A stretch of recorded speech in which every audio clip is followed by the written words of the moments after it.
All right, we're going to start our first chapter, and before we get to limits, we're going to actually spend first lesson just reviewing some factoring and doing some different types of factoring that you probably haven't seen before. So we're going to start with looking at some perfect squares. That's these first two formulas.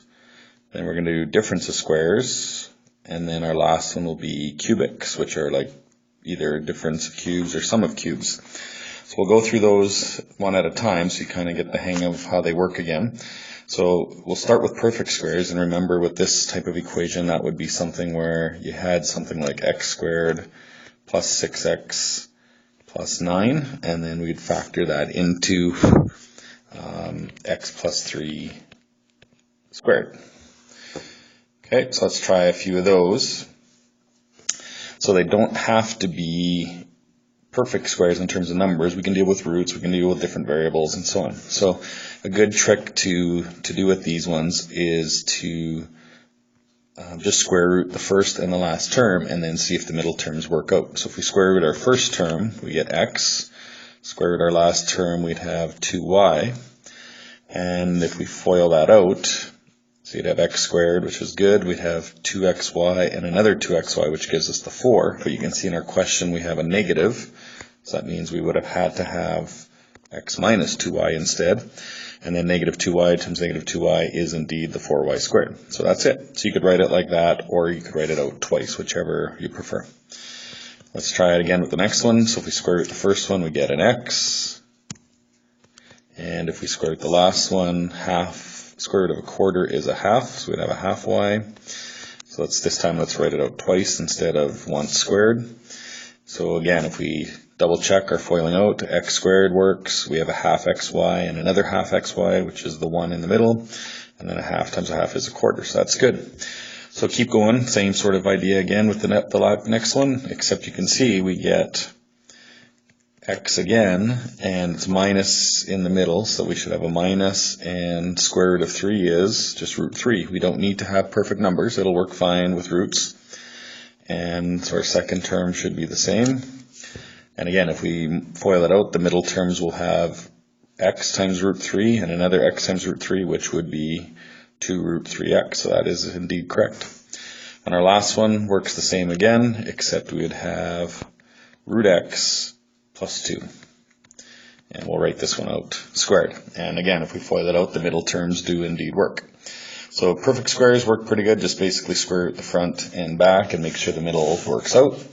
For difference of squares, same process again, except remember our middle terms should cancel. But we can still square root the front and back, so we'd have x minus y. And to cancel that middle term out, we just need x plus y.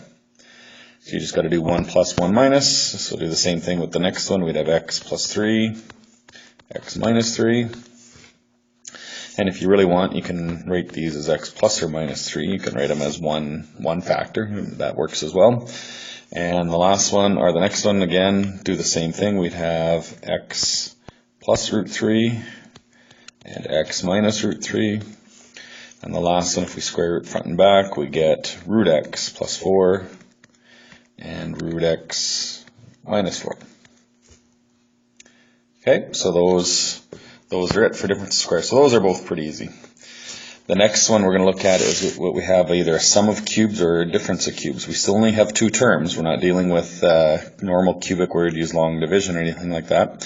And we basically just follow these two formulas. So you just figure out what you're doing. So just like square rooting, we're going to cube root each, and that'll give us sort of our a and b value in the formula. So for this first one, cube root of x cubed would be x. Cube root of 27 would be 3. So that's our a and b values. So now we just plug each of those in. So we put our x in for a and put our 3 in for b. So the rest of it would be x squared. You can see the sign is opposite. We get negative. And then we'd have x times 3, or we'll write that as 3 times x, and then 3 squared would be 9. And again, if we FOIL that out, we will get indeed what we started with. The reason why we need that negative is to cancel out those middle terms. Okay, so let's do the same thing for the next one. Cube root both of them. So cube root of 8x cubed would be 2x. Cube root of y cubed would be y. And now we square each of those. So 2x squared would be 4x squared. Our sign changes for that middle term. And then we have 2x times y. And our last one would be y squared. And that's it. So just follow the two formulas. You can see they work pretty straightforward. You just got to make sure you cube root everything, and then that'll be your a and b term, and then just plug those values in for a and b in either of the two formulas.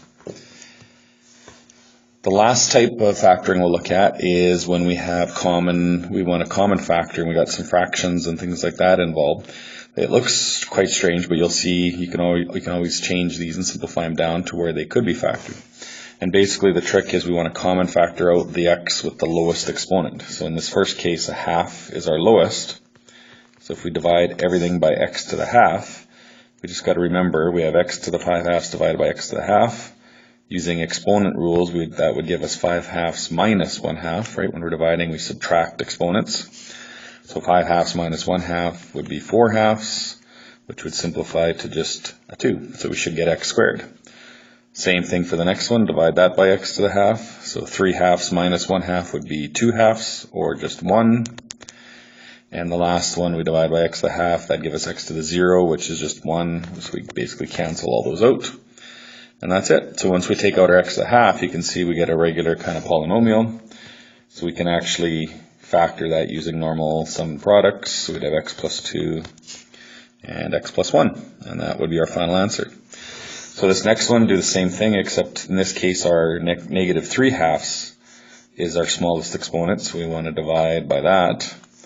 So we're going to have 1 half minus negative 3 halves, which again will be 4 halves.